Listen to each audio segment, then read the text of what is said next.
Nuestro primer tema de esta noche. Saludamos ya al profesor Guy de Líbana, que hoy nos va a hablar de un tema muy polémico que nos toca a todos muy de cerca, las pensiones. El gobierno no tocará la edad de jubilación, pero sí que va a bajar las pensiones. Profesor, muy buenas noches, un abrazo enorme. Abrazo enorme, Iñaki, desde Barcelona a todo Madrid. Sí, yo creo que lo ha resumido muy bien en lo que ha sido la introducción, Iñaki. El problemilla es un poco que vivimos muchos años y luego también que no hay el dinerillo suficiente como para poder mantener tanta pensión. Y entonces, bueno, hay un informe. Vamos a hablar brevemente del informe, Iñaki. Sí.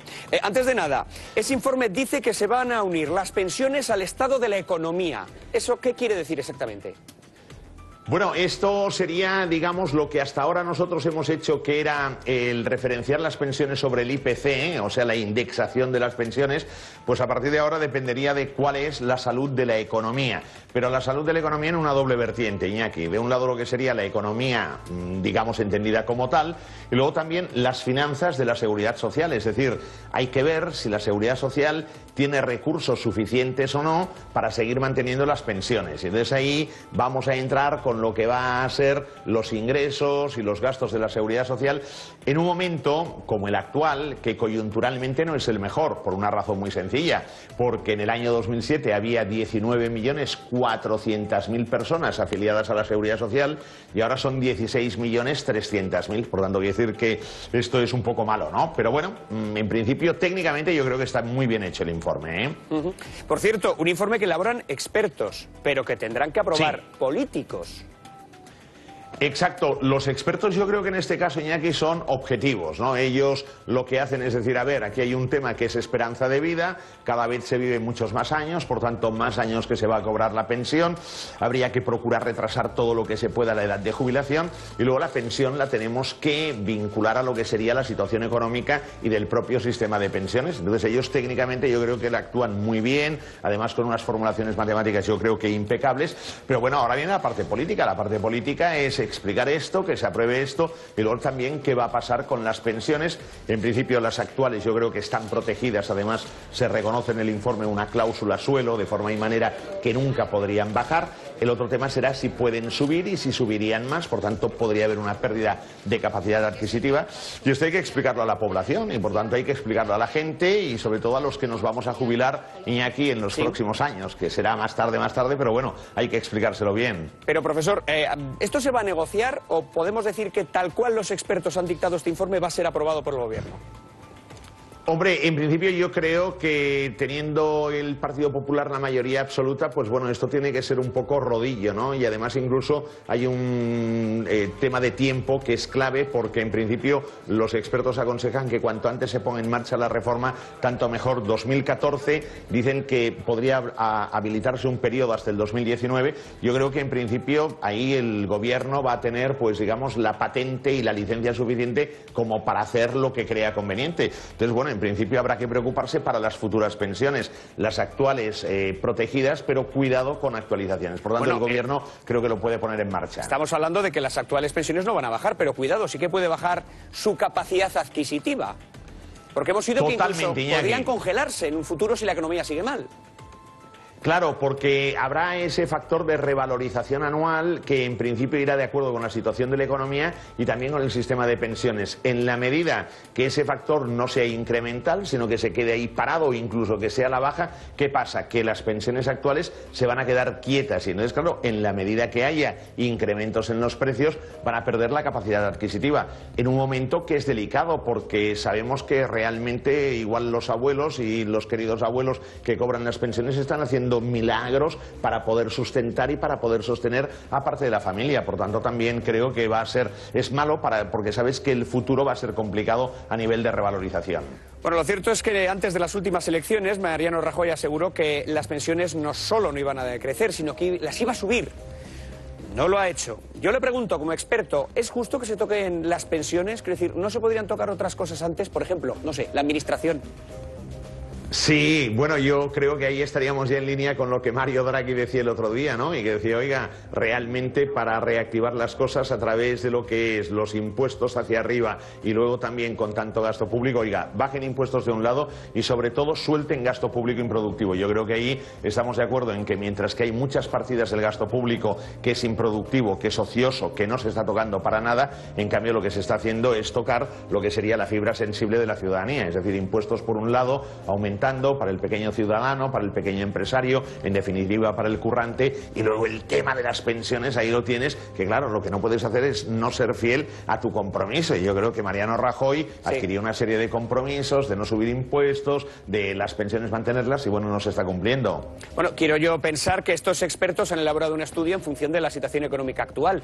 Si alguna vez, algún día, Dios quiera que pronto, salimos de la crisis, ¿esto podría tener marcha atrás? Sí, no, es que no hay problema, es decir, que la formulación matemática que hacen los expertos contempla largos periodos, es decir, prácticamente el ciclo económico, pero aquí, Iñaki, el tema sería el siguiente. Si en vez de tener hoy 16.370.000 afiliados a la Seguridad Social, tuviéramos 22 millones, no habría ningún problema, porque claro, lo que hay que pensar es que estamos con un sistema de reparto de forma y manera que los que cobran la pensión dependen de los que cotizan, por tanto, si hay más cotizantes, no habría ningún problema, por tanto, ¿cuál es el kit de la cuestión? El kit de la cuestión es crear empleo y destruir lo que es esta lacra del paro. Por tanto, ese es el secreto, que la gente trabaje. Una cuestión, actualmente para calcular la pensión, si no me equivoco, se tienen en cuenta los 16 últimos años trabajados. ¿Cómo va a quedar si al final este informe de expertos queda aprobado? ¿Cuántos años atrás habrá que echarse para calcular lo que uno va a cobrar de pensión? Bueno, en principio la idea es que se pueden reconsiderar lo que serían las bases de cotización, por tanto, y los periodos de cotización. Yo creo que ahí se va a interpretar de la mejor manera para pagar menos pensiones, en el sentido de computar el periodo más largo posible, que podrían ser pues bastantes años. En principio yo creo que esta sí que va a ser una potestad que el propio gobierno o el Parlamento en definitiva lleve a cabo. Pero claro, ahí hay una cuestión que también hemos de tener en cuenta un poco la picaresca de lo que ha sido tradicionalmente lo que hemos hecho, que hemos apurado mucho en los últimos años cotizar a tope para luego jubilarnos con la cotización a tope, y ahora dicen, no, oiga, vamos a computar muchos años. Por tanto, quiere decir que yo creo que cada vez se va a alargar muchísimo más el periodo que sirve de base para calcular la pensión, precisamente para de alguna forma que cada cual vaya percibiendo la pensión de manera acorde a lo que haya cotizado a lo largo de toda su vida, lo cual también pues es otro golpe, porque no estamos acostumbrados a lo que sería ese nuevo modelo, ¿eh, Iñaki? Yo soy María, menos mal que usted y a mí nos queda un montón, varias décadas para jubilarnos. Hombre, afortunadamente. Bien, bueno, a mí bastante, pero cuidado, porque yo no estoy pensando en que cobraré la pensión, lo que estoy pensando es realmente en hacerme yo mi plan de ahorro, pues poniendo el dinerito aquí, el dinerito allí, pues una plaza de parking, en fin, lo que pueda para que me dé una rentita, para que cuando esté así vaya cobrando una cantidad que, bueno, me complemente la pensión. Pero, José María, al final parece que de todo esto lo que quiere el gobierno es promocionar un poco los planes de pensiones privados. Bueno, esta es un poco, Iñaki, la otra parte, que ahí hemos de saberle interpretar. Es decir, cuidado, porque también podría haber planes públicos de pensiones que yo me podría hacer, pero cuidado, porque ahora tampoco se trata de coger todo el dinero y decir, lo paso de la parte pública hacia la parte privada. En absoluto, porque luego también tenemos cada fiasco. Comentaba Iñaki en la introducción todo el tema de las cajas de ahorros, entidades financieras. Por tanto, yo diría que cuidado, que aquí, en definitiva, es muy importante que el sistema sea público de pensiones, pero luego cada uno tiene que pensar en complementar y en no tener una dependencia absoluta de ese dinero por lo que pueda pasar. Por tanto, yo creo que hemos de simultanear lo que sería una parte pública y otra parte privada para tener, digamos, unos ahorrillos. Por tanto, el día de mañana voy guardando hoy para el día de mañana ir tirando mano de estos ahorrillos, y así puedo sobrevivir largos años, si Dios quiere, pero de una forma tranquila. De acuerdo. Profesor, si se le ocurre alguna forma de inversión, me manda usted un WhatsApp. ¿Necesita algún tipo de socio? Sí, Cuente conmigo. No, sí, ya tengo alguna, pero luego hablamos eso, porque claro, esto no lo podemos decir ahora en los primeros minutos. Abrazos virtuales. Mando Twitter. Abrazos virtuales. Iñaki, hasta pronto. Bueno, muchas gracias a los dos. No me traigáis más a este. Estoy muy justito de tiempo. Gracias a ambos dos, hemos aprendido mucho. Ven ustedes que ya está aquí con nosotros Josep María Gáez de Liébana.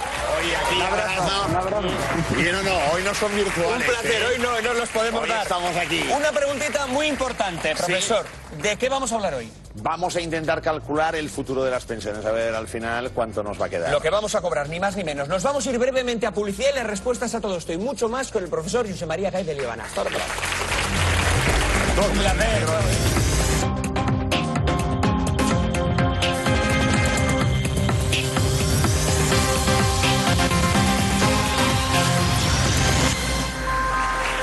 Bueno, bienvenidos a la sexta noche, son las 11 menos cuarto.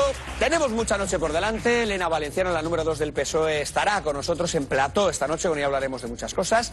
Pero, antes de nada, me gustaría saludar a Josep María Gáez de Liébana, nuestro profesor, nuestro maestro en economía. Grande, gracias. Siempre didáctico. Hoy, para hablar de las pensiones que nos va a tocar cobrar. Correcto. Y para ver si hoy podemos dar alguna buena noticia. No suele ser lo común, pero creo que hoy podríamos dar alguna. Bueno, como la noche será muy larga, a ver si a lo largo de la noche hay alguna buena noticia. Sí, hombre, tampoco será tan malo. Plantearemos escenarios, pero para que la gente lo entienda y también con un poco de toque de optimismo. O sea que hoy lo que vamos a tratar de conocer exactamente qué pensión es la que vamos a cobrar. Sí, sobre lo que sería, digamos, una base de pensión de lo que yo teóricamente tendría que cobrar, que los dos ejemplos que al final van a salir aquí es uno de 600 euros y uno de 1.000 euros, si no recuerdo mal. Por tanto, veremos al día de hoy, si yo me jubilara, cobraría 1.000 euros o cobraría 600 euros. Y ahora, ¿qué va a pasar en el futuro? Y entonces explicaremos, y aquí pondremos un poquitín el por qué se cobrará un poco menos, pero luego yo calmaré los ánimos. Si no, tú me dices, hemos de calmar los ánimos, y entonces, Iñaki, calmamos los ánimos. Así pues no van a ser todas tan malas las noticias. Pero antes que nada, profesor, para aclararnos, ¿tenemos que ser un poquito más optimistas, como ha dicho el presidente Rajoy, que ha dicho que se ha acabado la época del pesimismo? Bueno, yo creo que esto es un ejercicio interno también y necesitamos el escenario, verlo un poco más optimista. Yo hoy soy optimista porque ayer estaba con algunas empresas que han aumentado sus ventas a lo largo del último mes, por tanto quiere decir que hay un canto a la esperanza. Y yo les preguntaba, ¿han aumentado las ventas en el exterior? ¿Han aumentado en España? Y dice, en el exterior, pero también en España, con lo cual son del sector industrial. Esto es interesante y quiere decir que hay pues algo de reactivación. Entonces, este es el lado y el mensaje optimista. Y bueno, de brotes verdes no hay, porque para que haya brotes verdes tiene que haber un jardín y se tiene que regar. Si no hay jardín y no se riega, de brotes verdes nada. Pero bueno, vamos a ver sobre todo un ejercicio de optimismo. Por tanto, bueno, ¿qué voy a explicar yo que soy del español? Bueno, vamos a empezar con ese cálculo de las pensiones. ¿Qué es lo primero que vamos a ver? Bueno, lo primero que vamos a ver es sobre una pensión, si nos sale ahora aquí, por ejemplo, una pensión de jubilación de 600 euros al día de hoy, se va a aplicar un coeficiente corrector, que ahora lo vamos a comentar, y en el año 2020, quien teóricamente hoy cobra una pensión de jubilación de 600 euros, cobrará solo 575,40 euros. Esto quiere decir que hay una rebaja de 24,60 euros. Eso con respecto a las personas que están cobrando jubilación ahora mismo. No, tranquilos, es decir, esto sí que es muy importante. Quien ahora está cobrando la pensión, que esté tranquilo, que no le va a pasar absolutamente nada. Simplemente, también para calmar, habría que decir que hay una ley de desindexación, que ya le hemos comentado en alguna ocasión, que quiere decir que las pensiones en el futuro no se van a indexar, a referenciar sobre el IPC, sino que no quedarán referenciadas sobre el IPC.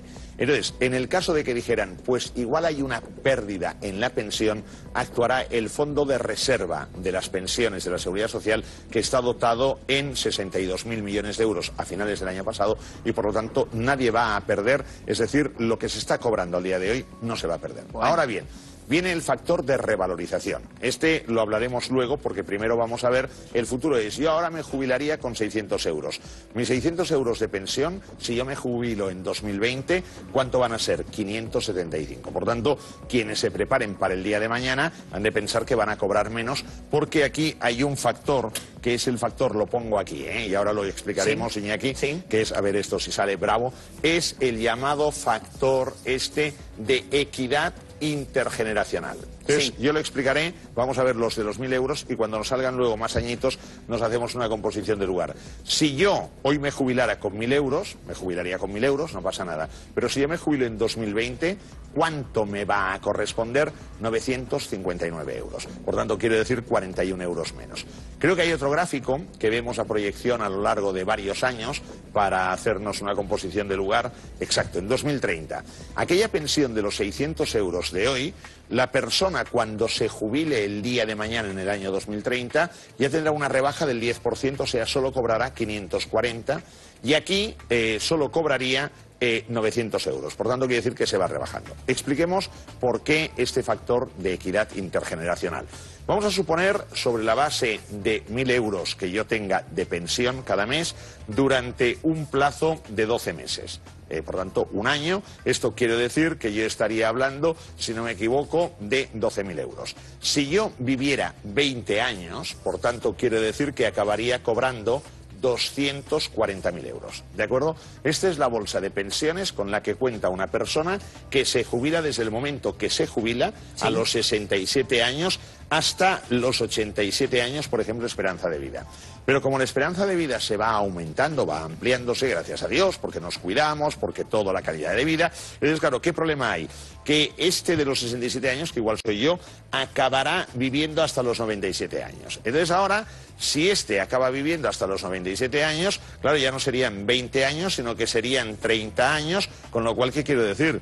Que esto se iría, lo pongo así, porque si no me caigo, a 360.000 euros. Por lo tanto, ¿qué quiere decir? Que este hombre o esta mujer nos va a costar mucho. Por lo tanto, el factor de equidad intergeneracional es los 240.000 euros dividido. 20 años es esto. 30 años usted cobrará, por tanto, menos, para que no haya una generación que cobre más que la anterior generación. Este es el aspecto un poco malo. Y entonces, ¿qué quiere decir? Que los que se vayan a jubilar el día de mañana han de pensar que cobrarán de la parte pública, pero cada uno tiene que buscar hacer un rinconcito. O sea, que esto es lo que el gobierno venía a contarnos cuando decía que las pensiones del futuro van a estar muy vinculadas a la esperanza de vida. A la esperanza de vida, claro, porque es que la esperanza de vida, gracias a Dios, va aumentando. Por ejemplo, hace unos cuantos años, y aquí lo pongo aquí, por ejemplo, yo diría que incluso después de la Edad Media, un tío a los 40 años la palmaba, a los 40 años. Y ahora ves a un chaval de 90 años y ves que es un chaval. ¿Me explico? El otro día estuve con un doctor, el doctor Jiménez, que hace estudios sobre lo que es la calidad de vida, y en principio no está lejos el día que vivamos hasta los 120 años. Ni tampoco está lejos el día que vivamos hasta los 140 años, siempre y cuando te cuides, todo eso. Como Jordi Hurtado. Claro, Jordi Hurtado está igual, siempre está igual. Claro. Yo era pequeño y Jordi Hurtado ya estaba igual. Está igual, impresionante. Le mandamos un abrazo. Cada mediodía, un abrazo impresionante, cada mediodía igual. Es que yo aquello que digo, oye, me hago mayor, no, mira Jordi Hurtado y ya estoy. Bueno, entonces, claro, Jordi es un fenómeno, es un fenómeno. Lo es. Entonces aquí, claro, fíjate bien, si tú te jubilas, por ejemplo, es que el problema que hemos tenido en España es que igual nos hemos jubilado, hay gente que igual se ha jubilado con 55 años o con 58 años en jubilaciones anticipadas. Entonces el problema que ha habido es que se han jubilado anticipadamente, han empezado a devengar la pensión y viven muchos años. Por tanto, lo que hay que hacer que es posponer la edad de jubilación y sobre todo, pues bueno, el tener en cuenta que la esperanza de vida va aumentando. Por ejemplo, en Alemania hay mucha persona mayor que está jubilado, pero que está trabajando con los minijobs. Por tanto, y de esta forma también esto es un descargo para las pensiones. Por tanto, esto es lo que hemos de plantear. Y a medida que vivamos más, vamos a cobrar menos. Bueno, claro, entonces esto tendremos que complementarlo. Es que también hay otro elemento clave para el cálculo de las pensiones. Voy gastando papel para que las papeleras aumenten las ventas, ¿eh? No lo digo porque no, luego me dicen, es que gasta mucho papel. Bueno, si no, tenemos que dar la vuelta. Hay un tema que es la seguridad social y el sistema de pensiones. Claro, aquí, al margen de lo que sería este factor de equidad intergeneracional, hemos de ir viendo los ingresos que tiene y los gastos que tiene el sistema de pensiones. Por tanto, claro, en la medida que los ingresos den la talla, no habrá problema para pagar el gasto, pero en la medida que los ingresos no den la talla, habrá problemas para el gasto. Vamos a hacer una cosa. José María, ¿en qué cámara me tengo que dirigir ahora mismo? Ahí. Bueno, voy a dar la bienvenida en este mismo instante a los telespectadores que estaban viendo el partido de fútbol, que se acaban de sumar a este programa y que sepan que de lo que estamos hablando es que de las pensiones, de cómo van a quedar nuestras pensiones en el futuro, de qué pensiones vamos a cobrar y cómo estas se pueden devaluar con el paso de los años. Hasta ahora lo que ha dicho el profesor es que nuestras pensiones van a ir muy vinculadas a nuestra esperanza de vida y que, pues ahí estábamos viendo cómo quedarían las pensiones para la persona que se jubila, ahora cómo estarían en el año 2030. Ahora 600 euros y en el 2030 540 Exacto. Así es, que si mi pensión actual es de 600 euros, en el 2030 será de 540. Exacto, el cálculo de lo que yo cobraría ahora, si me jubilara ahora, serían 600 euros. Sí. Pero si me jubilo en 2030, estos 600 euros, ¿cuántos serán? 540. Así es. Y en cambio, si yo me jubilo ahora con una pensión de 1.000 euros, en el año 2030 habré tenido una rebaja de 100 euros. Claro, una pensión de 900. fuerte es el 10%, prácticamente. Por tanto, quiere decir que en definitiva esto lo vas a notar,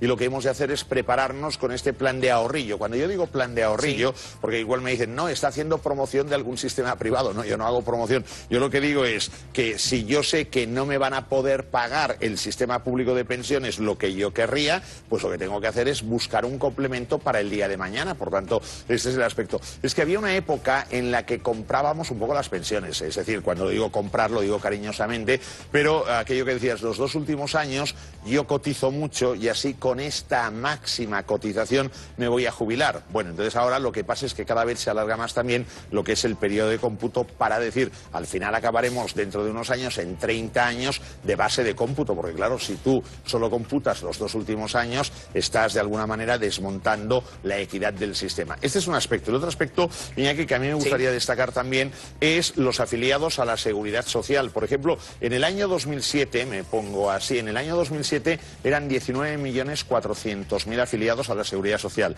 Y el mes pasado, en el mes de mayo, solo había 16.400.000, esto es, en 2013, afiliados a la Seguridad Social. Claro, el problema que hay ahí es que hay menos gente que está cotizando y también, me voy al año 2007, aquí había 7,5 millones de pensionistas y ahora tenemos 8.200.000 pensionistas. El ratio de afiliados a la Seguridad Social respecto a lo que serían los pensionistas era casi de 2,6 en el año 2007 y ahora es de 1,99. Años atrás había 4 que trabajaban y había solo un jubilado. En el año 2007 había 2,6 que trabajaban y un jubilado. Y ahora hay 1,99, o sea, no llegamos a 2 y hay un jubilado. Por tanto, este es otro tema que también tenemos que enmendar. Si esta tendencia continúa en el futuro, parece que las pensiones no van a ser sostenibles. Claro, este es el problema que hay. Por tanto, yo creo que uno de los elementos claves sería aumentar el número de afiliados a la Seguridad Social y, por tanto, quiere decir crear empleo. Es que si no creamos empleo, vamos mal, porque claro, bueno, esto que se mantenga, porque claro, si esto decayera y va aumentando el número de pensionistas, al final el sistema, los ingresos y los gastos, no va a sobrevivir. Pero además, claro, ¿qué pasa? Que los que tienen que trabajar y pueden trabajar no trabajan y los mayores cada vez viven más, con lo cual quiere decir, bueno, y otro tema, también que hoy es sábado noche y después cuando acabe el programa la gente que le ponga ánimo y entusiasmo. No, por la tasa demográfica. La tasa de natalidad. También es importante que haya chavales. Claro. Si no, me explico, es que si no nacen, de esto le quería yo también hablar. Pues también claro. es verdad que la gente que ahora mismo se está jubilando pertenece a un baby boom. Sí, o sea, que cuando la gente... ¿No le parece un poco oportunista todo esto? Quiero decir, en el sentido de que que cuando la gente perteneciente a ese baby boom empieza a dejar de jubilarse, no habrá tantos jubilados. Claro, bueno, no, lo que pasa es que luego ya entraremos en lo que sería, digamos, otra proporción, porque ahora normalmente hay muchas familias que solo tienen un hijo, que lo deben hacer, imagino que por temas de herencia o por lo que sea, pero en cualquier caso lo mismo. Y hubo una época que los niños nacían, claro, es que es la época de después de la guerra, de la posguerra, los años 60 que eran de crecimiento, el apartamento, aquellos momentos, ¿verdad?, dulces, momentos eróticos, amorosos y tal. Bueno, ahora cuidado, la gente ahora frena más, la gente tiene... Bueno, pero yo en principio creo que quizás aquí el problema que hemos tenido es que esto no lo hemos planteado con las bases fundamentales que había que hacerlo, sobre todo antes de que llegara el momento. Y ahora, cuando realmente tenemos el problema, no lo tiene España, lo tiene toda Europa, cada uno lo va arreglando a su manera, pero entonces ahora es el momento de crisis económica y en un momento de crisis económica, cuando además te hablan de la pensión, empiezas un poco a temblar, ¿no?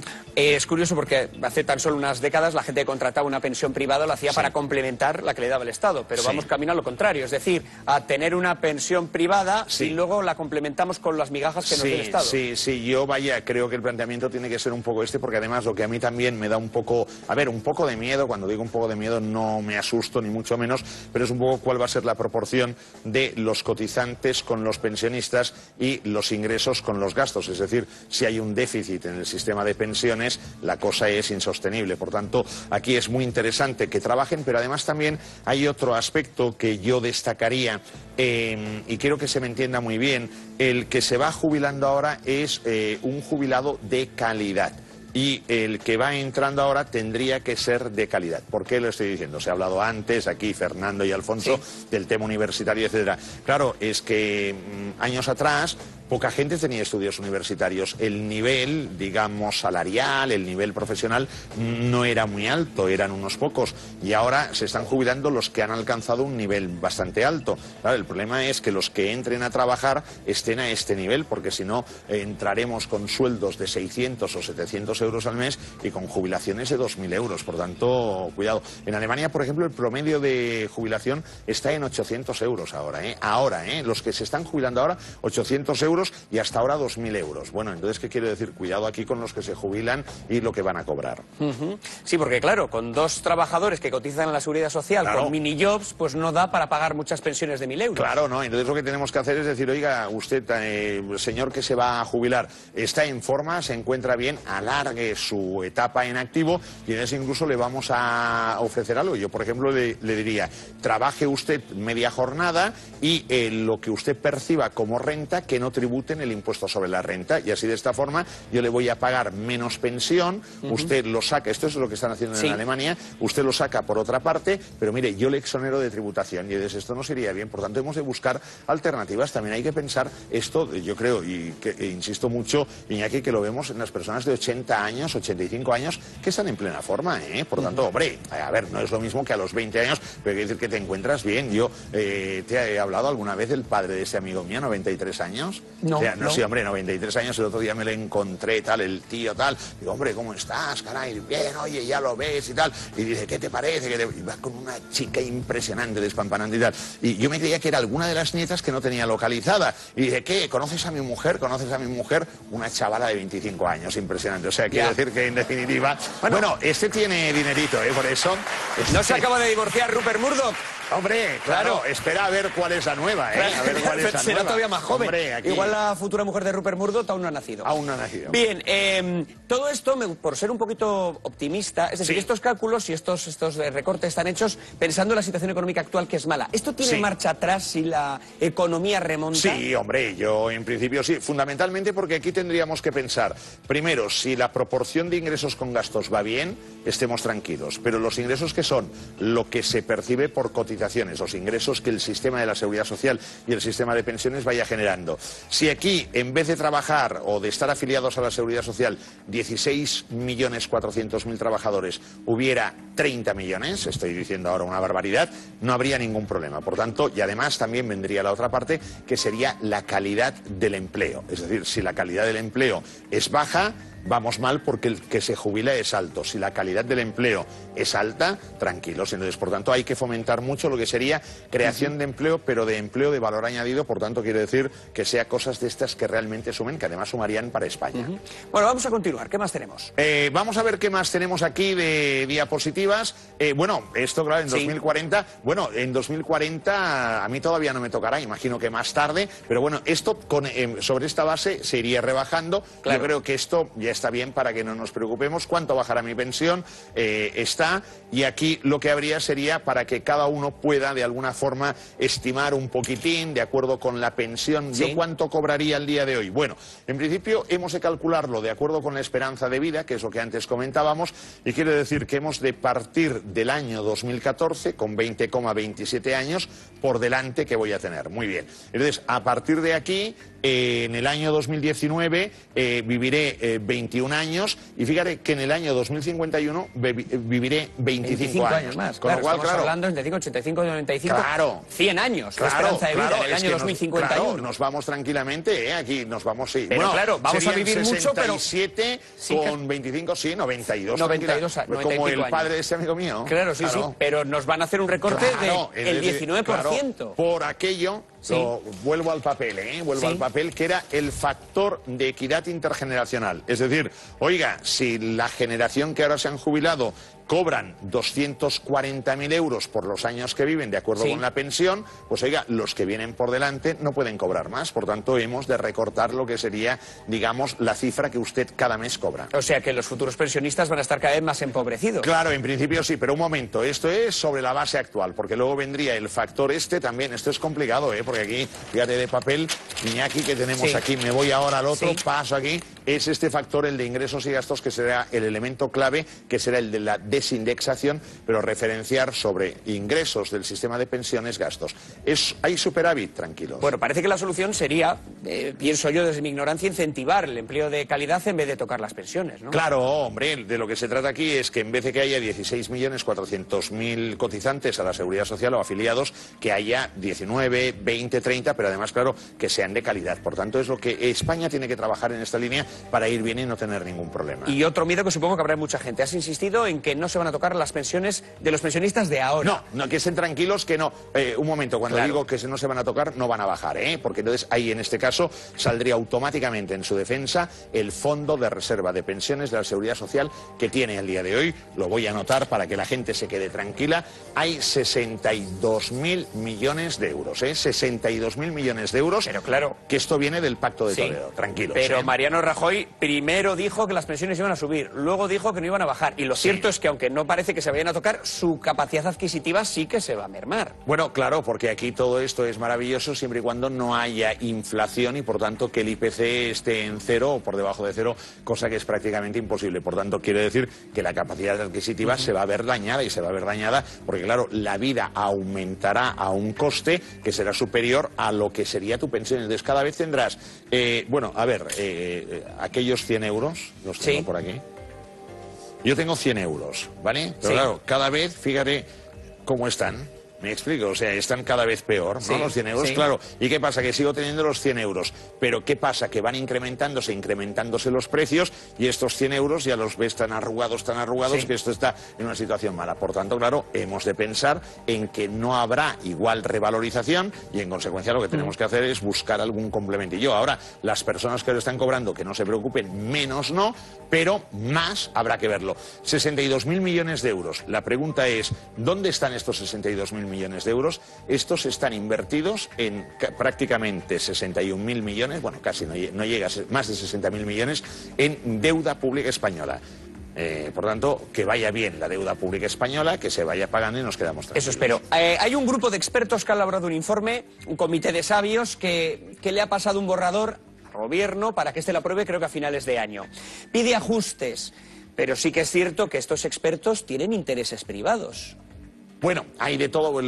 Yo imagino que lo dices porque también hay algún representante de alguna entidad bancaria de la gran tierra del norte. Hay gente por tanto, de los que luego no van a querer vender pensiones bueno, sí, entonces por eso yo lo que diría es que las cosas hay que mirarlas con una cierta frialdad y decir, bueno, de un lado lo que tenemos es el sistema público de pensiones. Yo ahora empiezo a dudar de que realmente sea la columna vertebral de mi pensión. Por tanto, bueno, eso lo voy a tener, pero ya veo que en el futuro voy a cobrar menos de lo que yo esperaba. Muy bien, esto incluso se podrá consultar, creo que a partir del año que viene, para saber cuál es el cálculo de tu pensión. Entonces, a partir de ahí, lo que tienes que decir es, yo tengo que buscar un complemento. Entonces, yo digo, por ejemplo, el otro día comentábamos, luego me meten caña, hombre, alguna plaza de garaje, me dicen, no, hombre, esto. Bueno, yo digo una placita de parking, digo cualquier cosita que puedas hacer o un fondito. Hombre, tiene que haber algo de renta, porque si no, realmente la situación es mala. Y entonces, yo diría, no hace falta ir a una entidad financiera, por tanto, en una entidad financiera me van a vender un plan privado y yo lo que puedo hacer es mi cuenta de ahorro, lo que puedo hacer es comprar una placita de parking, lo que puedo hacer es invertir en unas acciones que yo sé que, por tanto, cada uno de acuerdo con sus posibilidades y buscando lo que sería la perspectiva a largo plazo. Siempre, Iñaki, yo creo que es muy interesante pensar en el largo plazo, no en el corto plazo. El corto plazo es especulativo, el pelotazo, y esto acaba mal. Por tanto, hemos de pensar siempre en el largo plazo para estar tranquilos y, por tanto, cada cual que de acuerdo con sus posibilidades busque el futuro. Bueno, nos ha quedado todo absolutamente claro con respecto a las pensiones y cómo van a quedar en un futuro. Y ahora sí que me gustaría hablar con usted, profesor, del escándalo de la semana. Ese presunto fraude de Lionel Messi. Hablamos de 4 millones de euros, pero se habla de una multa que podría llegar a los 24 millones de euros. Messi que echa la culpa al representante. En fin, ¿qué ha pasado? ¿Qué ha pasado? Bueno, no, a ver, ha pasado que esta es una estrategia fiscal que está un poco ligada a aquello que habíamos comentado también semanas atrás relativo a las grandes compañías y lo que era todos aquellos montajes vía Holanda, recordemos el doble irlandés, el sándwich holandés y luego al final había el carrusel alemán. Los paraísos fiscales. Exacto, los paraísos fiscales. Vamos a explicar un poco brevemente en qué consiste. Aquí hay un futbolista y este futbolista es residente en España. Como es residente en España, tiene que tributar aquí por lo que se denomina obligación personal en el impuesto sobre la renta de las personas físicas y acumula aquí en España lo que sería la totalidad de las rentas mundiales. Con lo cual, esto quiere decir que este chaval, Leo Messi, como él es residente en Barcelona, bueno, en Gavà en concreto, ya desde pequeñito, con los 12 años, quiere decir que aquí tiene que pagar el 56% de todo lo que está ganando. Bueno, entonces a partir de aquí, él, como otros deportistas, lo que hacen es que dicen, vamos a ver, ¿de qué manera yo puedo rebajar esta tributación tan elevada? Y ellos dicen, mira, yo aquí voy a percibir una parte como persona física que va a ser mi sueldo del club de fútbol y luego todo aquello que yo pueda canalizar a través de sociedades para rebajar la tributación, lo voy a intentar canalizar. Y entonces aquí es cuando se busca una sociedad que esta sociedad va a pagar el impuesto sobre sociedades y pagaría en España un tipo del impuesto al día de hoy del 30%, por tanto, claro, él dice, bueno, el Leo cualquiera, ¿no? Sí. Dice, a ver, si yo aquí de lo que es mi sueldo pago el 56% y de todos los demás ingresos que yo percibo solo pago el 30%, pues bueno, ya me sale un tipo, digamos, más bajo del impuesto. Bueno, estamos viendo no, pero claro, la trama aquí. Claro, la trama aquí, ¿cuál es? Esta sociedad que en vez de estar domiciliada aquí en España, yo cedo mis derechos a una sociedad que está domiciliada en algún rincón de baja tributación.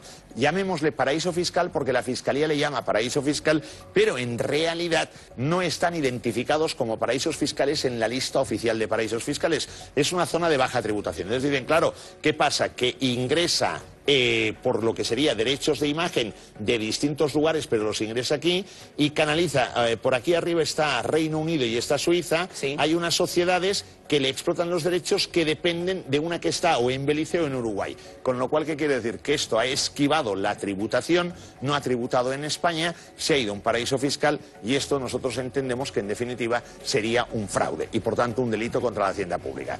Creo que se arreglará, pero claro, es un tema... Un momento.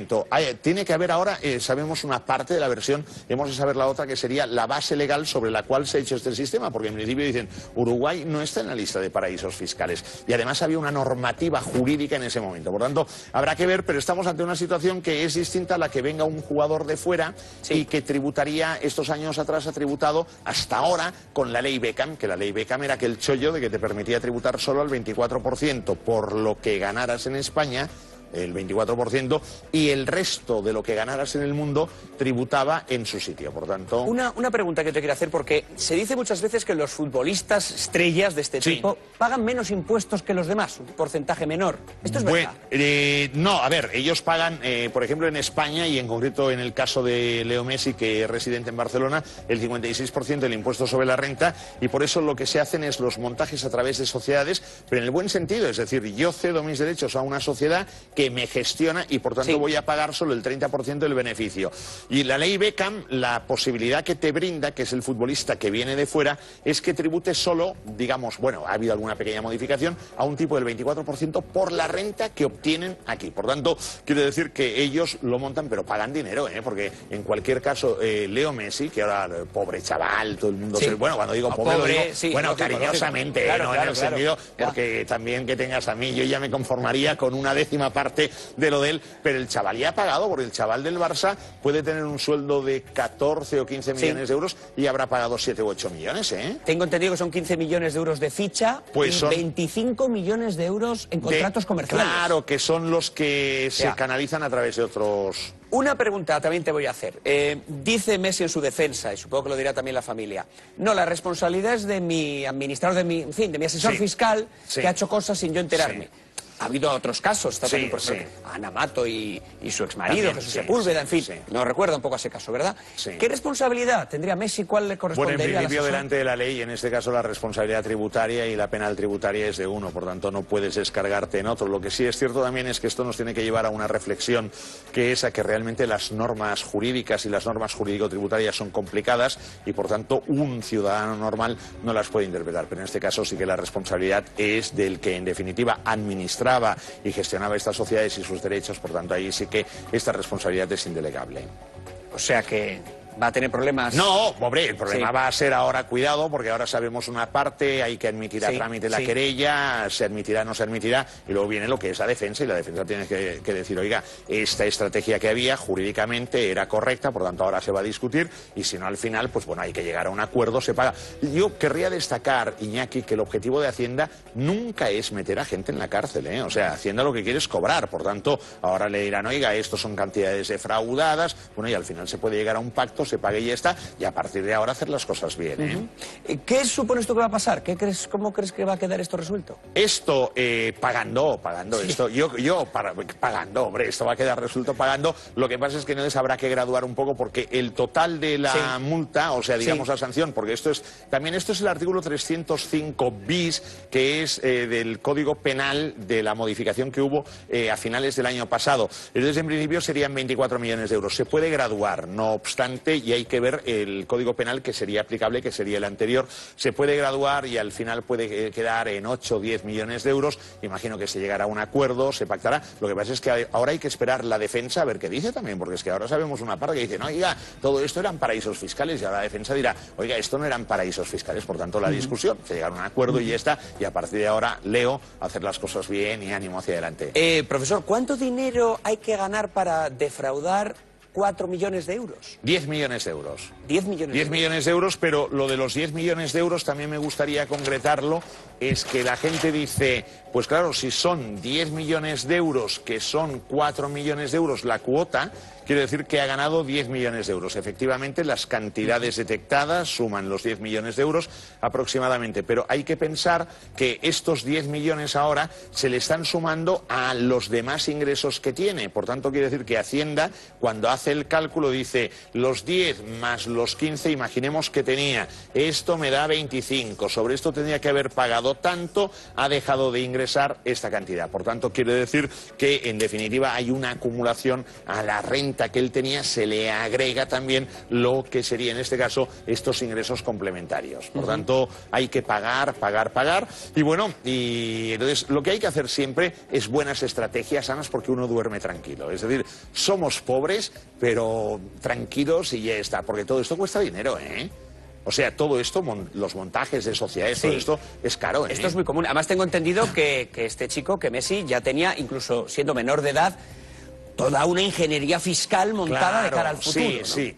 Entonces, claro, esto ya es un poco, digamos, también un tema de los padres, en el sentido de que van marcando, luego también hay los asesores, y ahí sí que diría que hay que buscar tranquilidad, nada de cosas complicadas y sobre todo mucho orden, y creo que también, bueno, es justo, a ver, es incómodo pagar impuestos, pero bueno, si ganas dinero tienes que pagar impuestos y ya está, buscar la tranquilidad sobre todo, Iñaki. Bueno, han sido muchas veces las que hemos oído a grandes estrellas del deporte, por ejemplo Nadal, por ejemplo Messi, etcétera, etcétera, vinculadas con presuntos fraudes.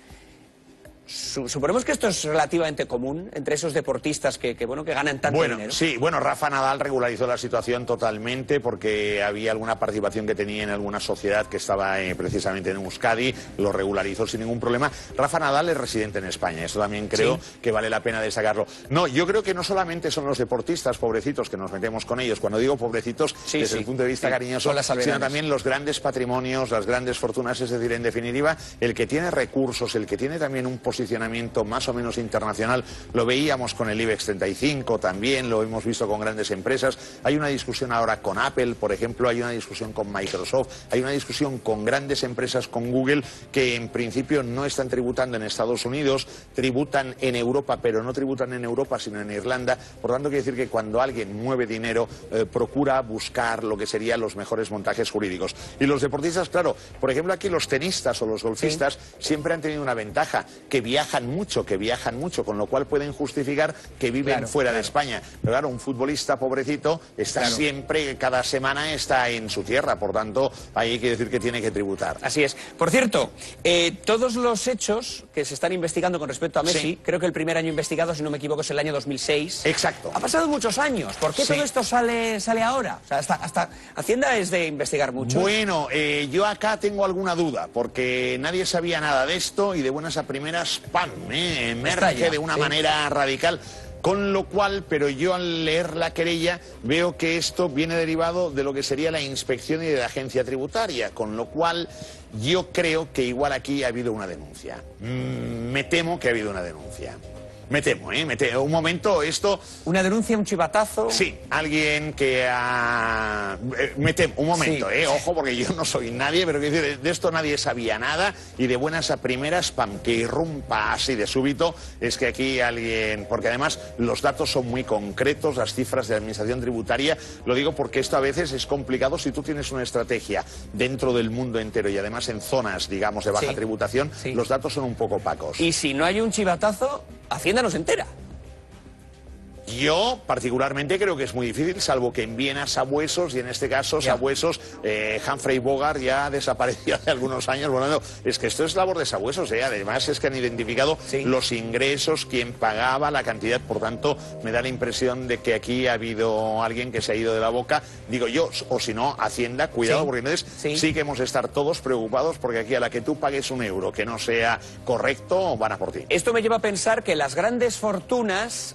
que tienen el dinero y que tienen los medios necesarios para crearse pues esa infraestructura fiscal a tu alrededor, para tener los mejores asesores fiscales que te digan de qué manera pagar menos impuestos, lo tiene más fácil que los mortales, que tenemos una nómina, que somos autónomos y que no tenemos esa posibilidad de hacer que nuestro dinero fluctúe de tal manera que paguemos menos impuestos. Es cierto, pero yo aquí incluso, Iñaki, lanzaría una reflexión que sería, si tenemos un impuesto sobre la renta a un tipo del 56%, quizás lo que estamos fomentando es que la gente busque la evasión fiscal. Si tuviéramos un impuesto sobre la renta que fuera del 40%, seguramente habría menos evasión fiscal. Por tanto, lo que yo diría sería no apretar tanto en lo que sería el tema tributario, no castigar tanto en tipos de gravamen, no castigar tanto con tantas leyes e inextricables, es decir, que no las sabes interpretar, y entonces vamos a buscar lo que sería atemperar la presión fiscal. Y, por ejemplo, yo estaba el otro día en Canarias, y les decía en Canarias, es que ustedes, oiga, no han sabido negociar este tema. ¿Por qué? Porque Canarias podría ser una zona de baja fiscalidad y sería un sitio ideal en donde las zonas de baja fiscalidad atraen el dinero, porque claro, las operaciones, esto es lo que hemos visto, el dinero va hacia allí. Entonces, claro, ¿qué pasa? Que cuando miras en lo que sería el mapa de Europa, ves que Portugal tiene su zona fiscal, es Madeira. Madeira hasta el año 2020 pagarán un 5% como máximo de impuesto.